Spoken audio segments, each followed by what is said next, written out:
두 번째 발표를 청해 듣기로 하겠습니다. 두 번째 발표자이신 김택상 선생님을 먼저 소개해 드리자면, 선생님께서는 경북대학교 철학과에서 후설의 현상학을 전공으로 석사과정을 밟고 계십니다. BK21 갈등 문제 전문 인재 양성단에 참여해서 갈등 관련 연구도 병행하고 계십니다. 오늘 발표 주제는 한국 근대사의 문을 연 세계 변혁의 신이라는 제목인데, 앞서의 발표와 서로 상보관계를 이루는 그런 내용일 것으로 기대가 큽니다. 그러면 30분간의 발표를 김택상 선생님께 의뢰드리겠습니다. 선생님. 네, 안녕하십니까. 논문 내용이 많아서 그걸 압축해서 PPT로 만들었습니다. 그래서 PPT에 있는 내용을 읽는 방식으로 진행해 보겠습니다.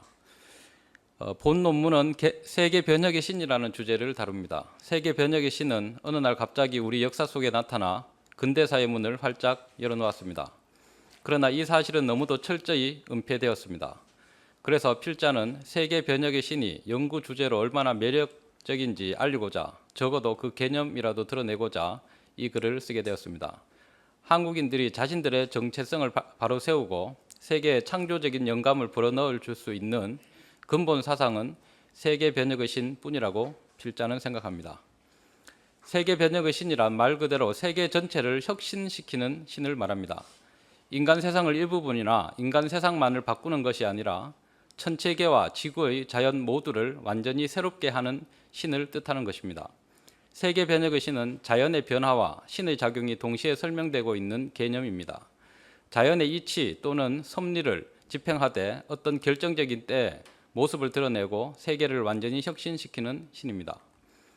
동서양에서 발견되는 대표적인 세계 변혁의 신은 불가에서 이 땅에 용화낙원을 건설한다고 예고된 미륵부처, 요한계시록에 나타난 새하늘과 새 땅을 여는 백보자의 신, 플라톤 사상의 혼란의 극치에서 나타나 새 질서를 열어놓는 데미우르고스, 수은 최재우에 의해 제창된 개벽을 집행하는 신으로서의 상제입니다. 앞의 세 가지 유형을 먼저 살펴보고 이어서 동학의 신에 대해 살펴봄으로써 한국 근대사의 문을 연 세계 변혁의 신이 던져주는 역사적인 의미를 드러내 보겠습니다. 미륵불은 도설천의 천주로 머물러 계십니다. 여기가 바로 도설천이고 도설천의 부처님 이름이 미륵이시니 그대는 마땅히 귀해야 하리라. 미륵불과 석가불의 분명한 차이점은 석가불이 출현한 시대는 모든 부분에서 탁하고 오염된 세계였으나 미륵불이 출세할 세계는 자연 환경과 세계 조직과 문화 그리고 구성원인 인간들이 전부 낙원 세계에 걸맞게 맑고 깨끗한 상태로 있다는 것입니다. 미륵 대성불경에서 미륵불은 이렇게 말합니다. 일찍이 석가모니 부처님께서 5가지 탁한 악세에 출현하시어 가지가지로 꾸짖고 채찍질해 주시며 그대들을 위해서 법을 말씀해 주셨음에도 불구하고 그대들은 어떻게 할 수 없었으므로 다만 오늘날 나를 만날 수 있도록 내세의 인연만을 심어 주셨느니라. 미륵 레시경에는 미륵불이 나오려고 할 때에는 지금 이 사바세계 안의 땅과 산에 있는 초목은 다 타버리고 사바세계 땅의 둘레가 60만리라고 하여서 미륵불 출세 바로 직전에 세계가 불에 의한 큰 재앙을 거친다고 서술하고 있습니다. 그리고 정작 미륵불이 세상에 나오는 때에는 자연과 문명과 인간들, 개개인이 다 완전히 탈바꿈되어 있는 것으로 쓰여 있습니다. 기후가 화창하고 계절의 절기가 알맞으므로 사람들의 108가지 걱정거리가 없어지며 탐욕, 썩냄, 어리석음도 크게 염려할 것이 없어 사람들의 마음이 다 고르리라.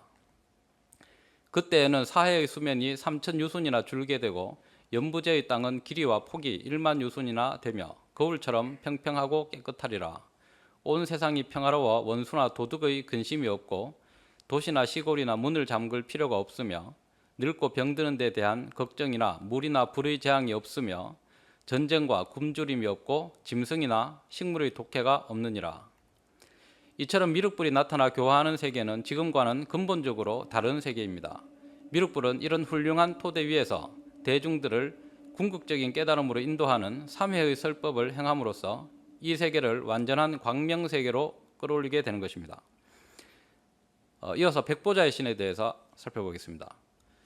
나는 또 크고 흰 보좌와 그 위에 앉아 계신 분을 보았습니다. 땅과 하늘도 그분 앞에서 사라져 흔적조차 찾아볼 수 없었습니다.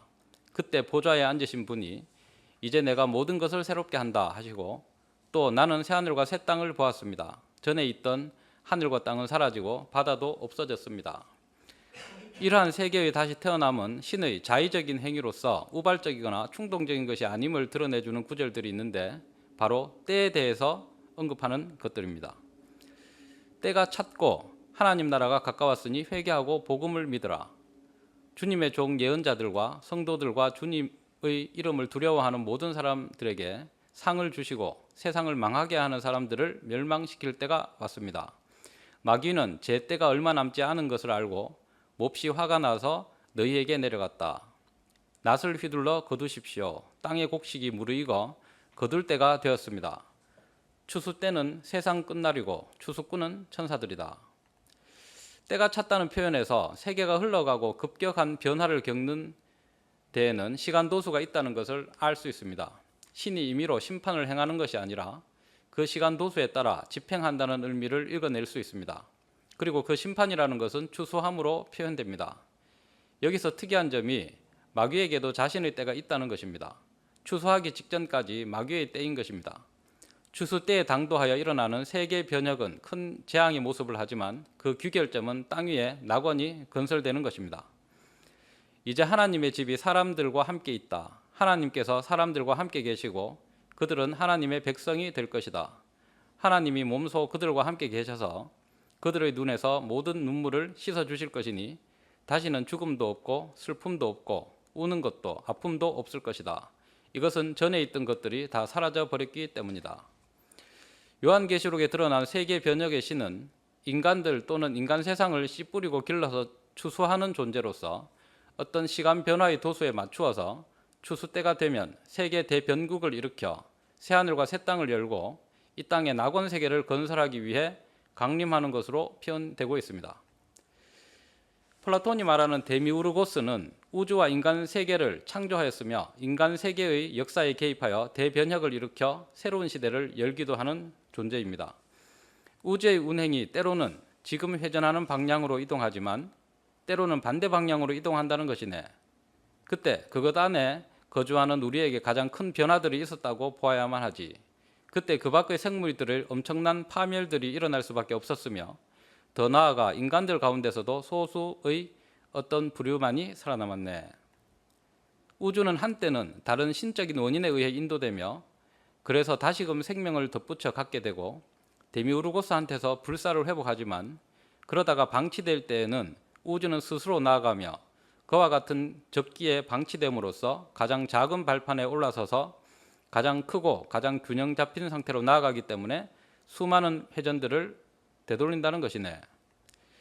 한 번은 신이 직접 개입해서 신이 불사의 생명을 부여하면서 변화를 이끌어 나가고 한 번은 신이 우주를 방치해서 우주가 스스로 자기 변화를 만들어서 그 전과 반대적인 성격의 운동을 하게 된다는 것입니다. 신이 개입하여 불사의 생명이 부여되는 시기는 크로노스의 치세라고 하며 지금은 세계가 신에게서 방치된 시기인데 이를 제우스의 치세라고 말합니다. 크로노스 치세의 사람들은 동물과도 소통하고 다른 많은 이들과 소통하여 다른 이들의 지혜를 자신의 것으로 만들고 그 지혜들을 철학을 위해 사용하여 지극한 행복의 상태에서 살아갔다고 말하고 있습니다. 우주가 방치되면 신의 보살핌을 받지 못해서 무질서를 만들어내고 그 무질서가 극에 달해 온갖 문제들을 일으키고 자멸의 벼랑 끝으로 달려나가게 됩니다. 그 극한 위기의 순간에 신이 개입하여 우주의 일대 변혁을 일으키고 근원으로부터의 새로운 질서를 지어냅니다.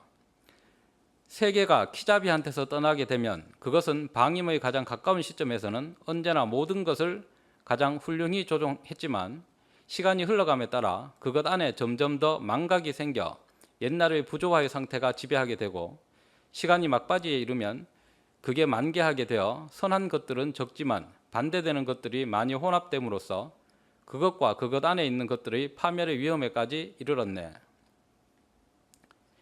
그리하여 그때에도 세계에 질서를 부여한 신은 그게 혼란에 처해 있는 것을 보고 폭풍우를 만난 상태에서 소란에 의해 해체되어 담지 않음의 무한한 바다에 가라앉지 않을까 염려해서 다시금 그가 키들의 자리를 차지해 병들고 해체된 것들을 자신에 의한 앞선 회전으로 돌림으로써 조종하고 또한 바로잡음으로써 세계를 불멸하고 늙지 않는 것으로 만들었네.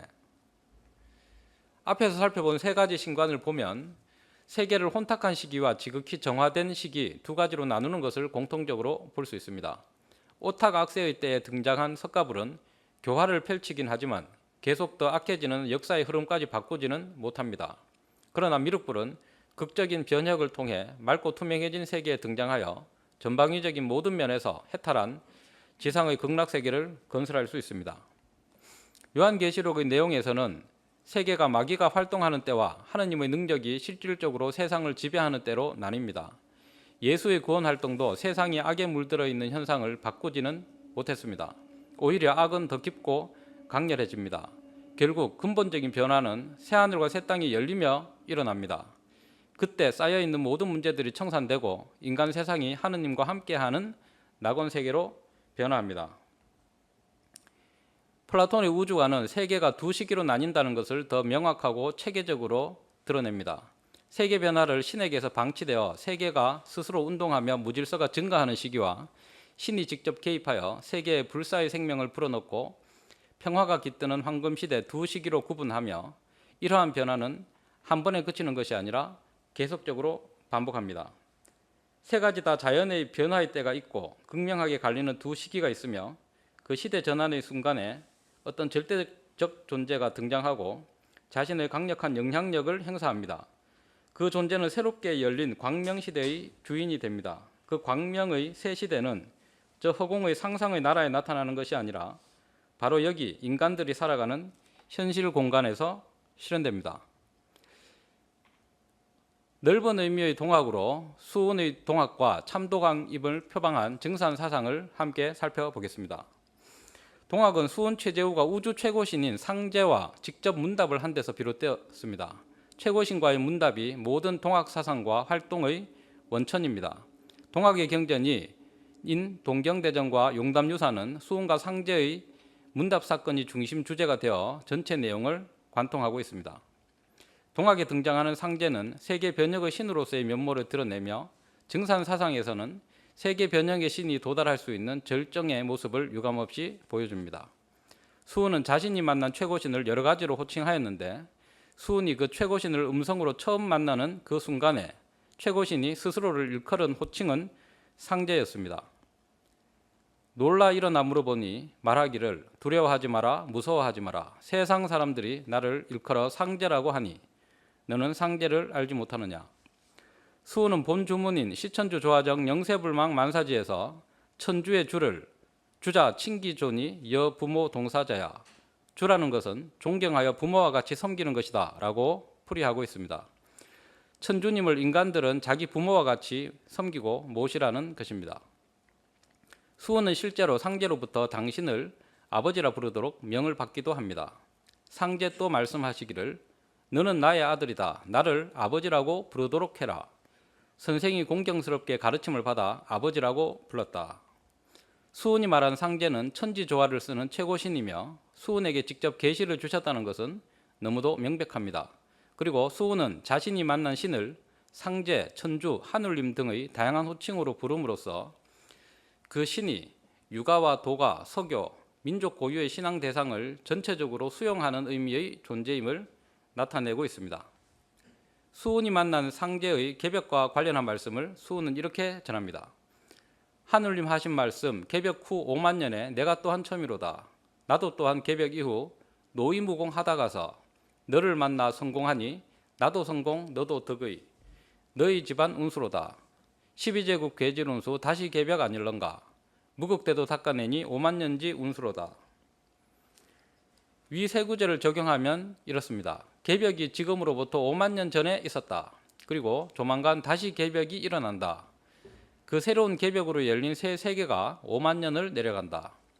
이것이 보통 선천개벽, 후천개벽으로 알려져 있지만 수운이 선천, 후천이란 용어를 쓰지는 않았습니다. 그리고 수운이 선천개벽 후의 세상과 후천개벽 후의 세상이 어떠한 질서로 이루어져 있는지 밝히지도 않았습니다. 선우천 개벽론의 좀 더 구체적이고 체계적인 논의를 만나고자 한다면 정산 사상으로 들어서야만 합니다.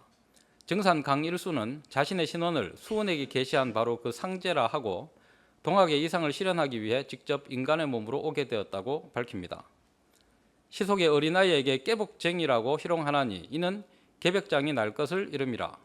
개벽은 자연의 변혁을 말하는 것이고 장은 그 변혁을 주관, 집행하는 권한을 가진 인격적 존재를 뜻하는 것입니다. 그렇기 때문에 개벽장은 세계 변혁의 신을 가리킵니다. 플라톤이 말한 질서를 부여하는 신, 요한계시록의 만물을 새롭게 하는 신과 같은 의미를 담고 있습니다. 증사는 자신의 인간으로서의 역할이 개벽장이라고 말합니다. 이것은 자연의 이치와 신의 활동이 조화되어 있는 표현입니다. 자연의 이치를 믿을 것이냐, 신의 존재를 믿을 것이냐, 이렇게 둘로 나누는 것이 아니라 자연의 이치는 신의 활동으로 이루어지고 신의 활동은 자연의 이치로 드러나는 것입니다. 이것을 신이 자연의 이치를 주재한다고 표현합니다. 증산의 가르침에 따르면 세계의 변화는 순환의 길을 가는 것인데 전반부 5만 년을 선천, 후반부 시간대 5만 년을 후천이라 명명합니다. 선천을 지배하는 질서가 상극이고 후천을 지배하는 질서가 상생입니다. 후천 상생의 질서는 저절로 열리는 것이 아니라 상생의 도가 세상에 나옴으로써 후천이 상생의 세계가 됩니다. 이 상생의 도가 나오게 하는 그 정점에 상제가 계십니다. 나의 도는 상생의 대도이니라. 선천에는 위무로서 승부를 삼아 부귀와 영화를 이 길에서 구하였나니 이것이 곧 상극의 유전이라. 내가 이제 후천을 개벽하고 상생의 운을 열어 선으로 살아가는 세상을 만들리라. 만국이 상생하고 남녀가 상생하며 윗사람과 아랫사람이 서로 화합하고 분수에 따라 자기의 도리에 충실하여 모든 덕이 근원으로 돌아가리니 대인대의의 세상이니라. 선천 영웅 시대에는 죄로 먹고 살았으나 후천 성인 시대에는 선으로 먹고 살리니 죄로 먹고 사는 것이 장구하랴 선으로 먹고 사는 것이 장구하랴. 이제 후천 중생으로 하여금 선으로 먹고 살 도수를 짜놓았노라. 선천은 위험으로 살았으나 후천 세상에는 웃음으로 살게 하리라. 선천의 운 또는 질서가 상극이라는 것은 서로 이겨야 되는 구조라는 것, 경쟁의 세계라는 것입니다. 모든 존재자들은 자기 자신과 싸워야 되고 자연 환경과 싸워야 되고 다른 사람과 경쟁해야 되며 다른 집단과 힘의 우위를 겨뤄야 됩니다.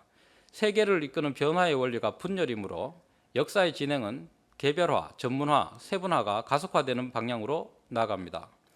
근원에서 멀어져가는 변화이기 때문에 순수 직관이 살아있는 영적 사회에서 물질적 의식이 커가면서 영적 의식을 압도해가는 쪽으로 세상은 흘러갑니다. 이에 비해 후천의 운은 상생입니다. 선으로 먹고 산다는 표현처럼 상생이란 남들이 잘 되도록 살려야 내가 살 수 있는 문화를 의미합니다. 근원성이 드러나서 통일과 조화의 질서가 열립니다. 증사는 천지대운이 이제서야 큰 가을의 때를 맞이하였느니라 라고 하여 역사의 발전에 사계절의 원리를 적용합니다. 큰 가을이란 표현에서 알 수 있듯이 인간의 역사가 전개되는 것이 크게 네 마디로 나뉠 수 있고 각 마디에 사계절의 개념이 적용된다는 것입니다. 그리고 천지의 만물 농사가 가을 운수를 맞이했다는 표현이 있는데 농사의 개념 또한 여기에 적용이 됩니다. 이것은 어떤 목적성을 가진 순환의 변화인 것입니다. 큰 봄과 여름이 선천의 시기이고 큰 가을, 겨울이 후천의 때라고 할 수 있습니다. 선천 상극 세상의 큰 흐름과 그 끝에 세계 변혁의 신이 등장할 수밖에 없는 상황에 대한 구절을 보겠습니다. 선천은 상극의 운이라. 상극의 이치가 인간과 만물을 맡아 하늘과 땅에 전란이 그칠 새 없었나니 그리하여 천하를 원한으로 가득 채우므로 이제 이 상극의 운을 끝맺으려 하며 큰 화약이 함께 일어나서 인간 세상이 멸망당하게 되었느니라. 상극의 원한이 폭발하면 우주가 무너져 내리느니라.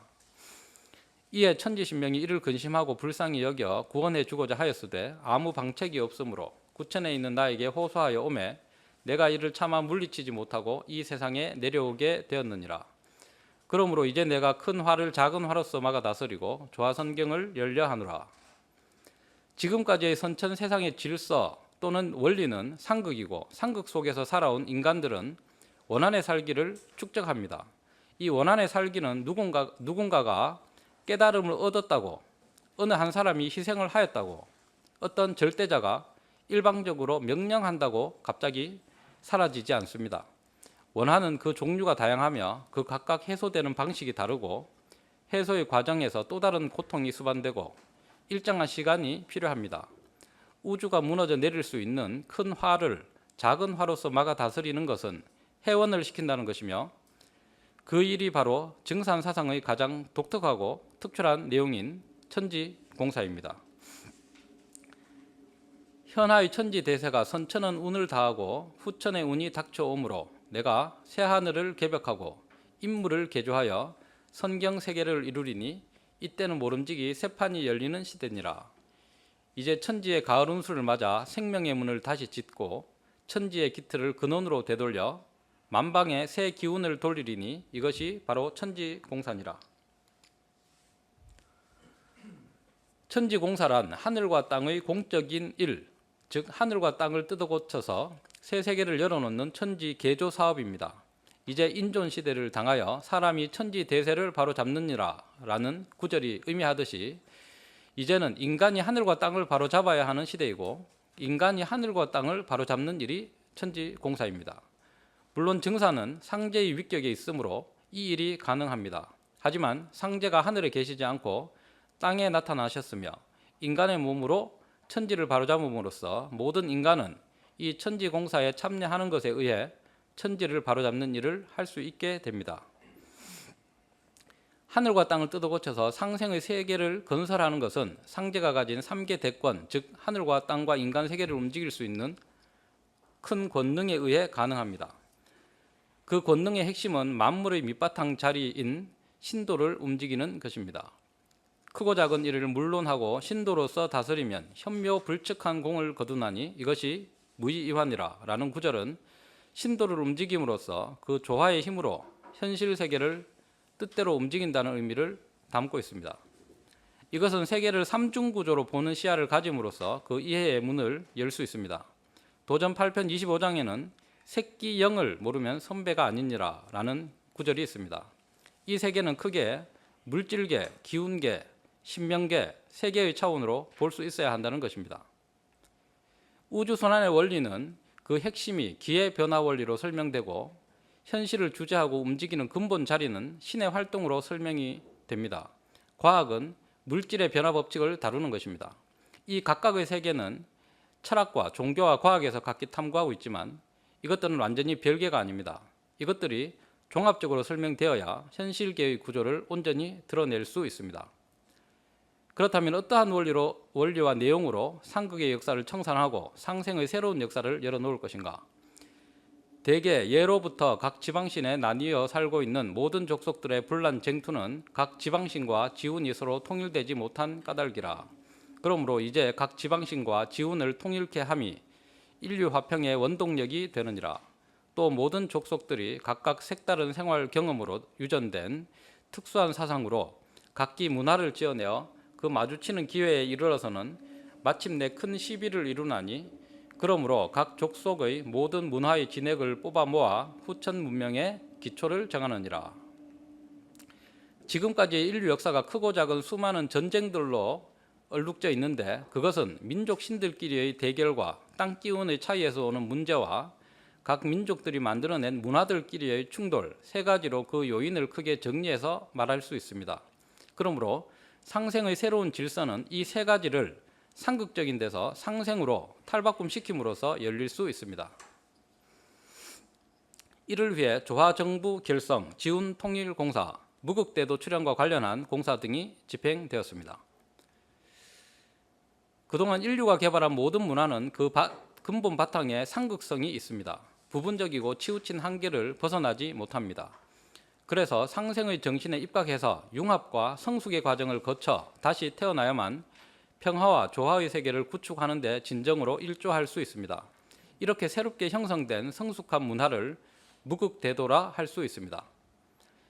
옛적에는 판이 작고 일이 간단하여 한 가지만 따로 쓸지라도 능히 난국을 바로잡을 수 있었으나 이제는 판이 넓고 일이 복잡하므로 모든 법을 합하여 쓰지 않고는 능히 혼란을 바로잡지 못하느니라.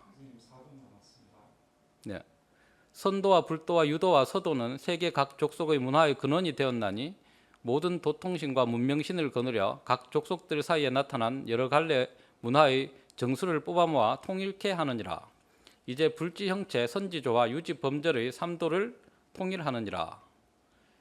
이러한 인류 문화의 조화로운 통합을 이루기 위해선 무엇보다 인류의 근원 문화, 시원 문화에 대해서 눈을 떠야 합니다.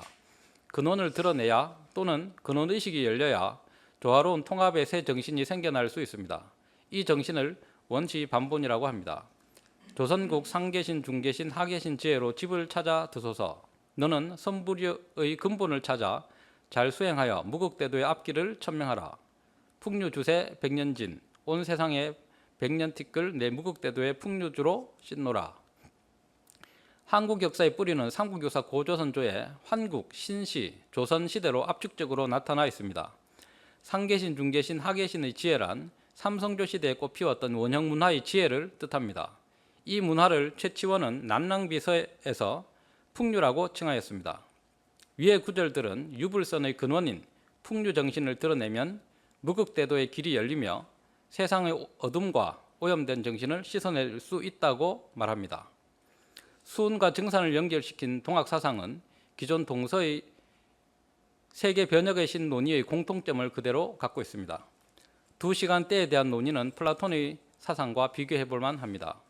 플라톤의 신이 세계를 방치하는 시간대와 신이 세계에 직접 개입해서 새로운 질서를 부여해서 직접 끌고 가는 시간대의 차이는 동학사상의 선우천 변화와 천지공사의 집행과 매우 유사합니다. 여기에 엠페도클레스의 미움과 사랑이라는 두 가지 정신을 각각의 시간대의 변화의 정신으로 적용한다면 더욱 가까워질 것입니다. 여기에 칸트는 자연의 의도로, 해겔은 이성의 관계로 설명하는 역사가 투쟁의 원리에 의해 진보해왔다는 독일 관념론의 역사 철학을 가지고 온다면 이것은 상극의 역사 정신의 일면을 드러내주는 훌륭한 설명이 될 수 있을 것입니다. 그런데 하이데거는 역사 발전의 또 다른 측면을 밝혀줍니다. 그는 고대로부터 지금까지의 역사를 진보가 아닌 근원으로부터 멀어져 온 퇴락의 역사로 드러내주고 있습니다. 서양사를 중심으로 볼 때 이제까지 인류는 존재를 망각해온 역사의 길을 걸어왔고 지금 현대인들은 신이 죽은 깜깜한 어둠의 상황에 처해서 새로운 신을 절망 속에서 기다리고 있습니다. 19세기 후반과 20세기 초반은 서양 문화가 동양 문화를 물리적으로나 사상적으로 집어삼키는 형국이었는데 사상계의 핵심부에 들어가 보면 오히려 정반대의 현상이 있다는 것을 발견할 수 있습니다. 니체는 즐거운 학문의 광인편에서 신이 어디로 갔느냐고 너희에게 그것을 말해주겠노라. 우리가 신을 죽였다. 너희들과 내가 우리 모두가 신을 죽인 살인자다라고 말합니다.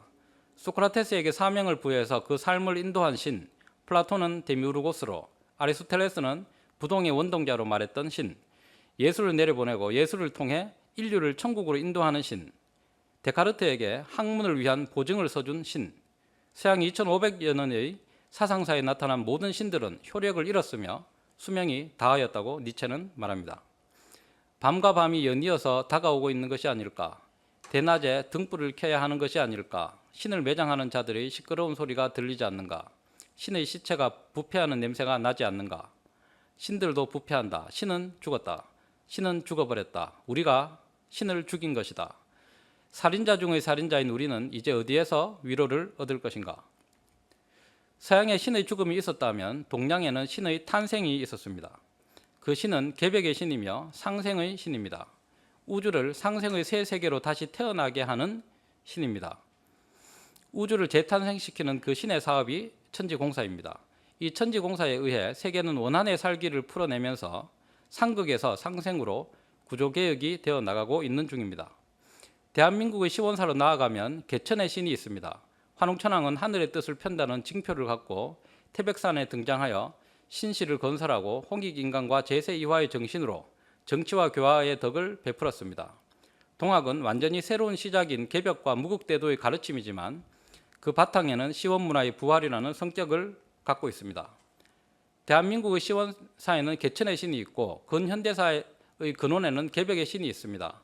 그러나 시원사와 시원문화는 은폐되었고 동학의 개벽과 상생문화는 무관심과 생소함의 감정 속에서 미개봉 상태로 놓여져 있습니다. 하이데거는 하나의 민족은 자기 민족의 신을 발견하는 가운데 자기 민족의 역사를 할당된 그대로 정성껏 간수할 때만 비로소 민족이다.